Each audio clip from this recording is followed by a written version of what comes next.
Now to John Shumway live at UPMC Presbyterian Hospital. John, what do you know about any victims being treated there?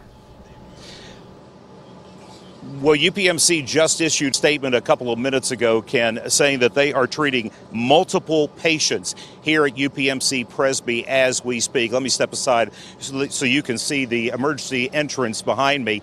I will tell you there are 2 police cars there backed up to the emergency entrance and multiple ambulances parked along the walkway headed over towards the main entrance to ER. I've also seen a few family members who've arrived here and run inside the ER. Heard one gentleman say, "My wife is one of the shooting victims."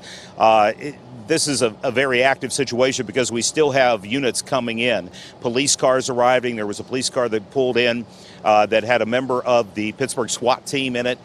They went inside the hospital.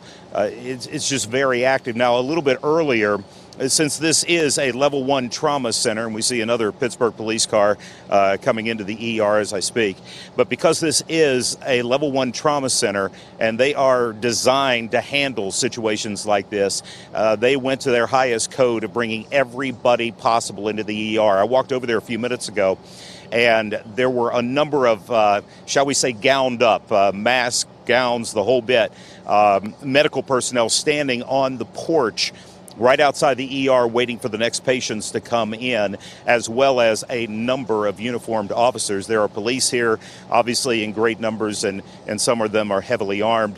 The situation here, we do not know whether the suspect's been brought here or not, but we have seen detectives arrive, which would lead us to believe that he may very well be here and being treated as we speak. But UPMC says it will issue more information as we go along here this morning. But right now, they literally are trying to sort out the numbers. I talked with UPMC spokesman Paul Wood, and I asked him, do you have a number? How many people are you treating here? And he said, we're hearing numbers, but they're conflicting. So we're trying to get that all sorted out, and so that they can put out the information. And obviously, at some point, we will hear from the medical professionals here at UPMC Presby in their level 1 trauma center as to how many people they're handling, how seriously wounded they were, and obviously mortality numbers if those are in existence here, and heaven knows we hope they aren't. The situation, again, still unfolding. We hear sirens periodically of more units coming this way, although that is starting to subside substantially, which is obviously very good news. But we're continuing to monitor here, Ken, and at this point, all we know, multiple victims, but they're not saying exactly how many victims are being treated here at UPMC Presbyterian Hospital. And this is, as I mentioned, it is a level 1 trauma center. This is what they do and what they do well.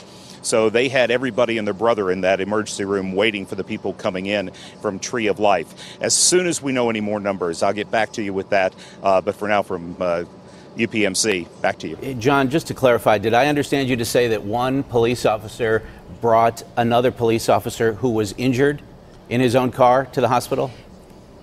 I will tell you, Ken, that is what it appeared.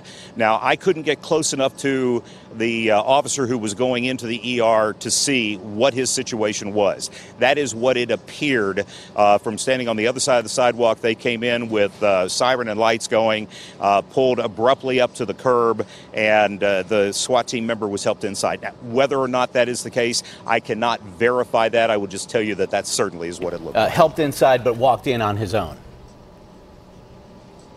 The injured officer walked in. Yes, absolutely, walked in on his own. All right, John, thank you so much.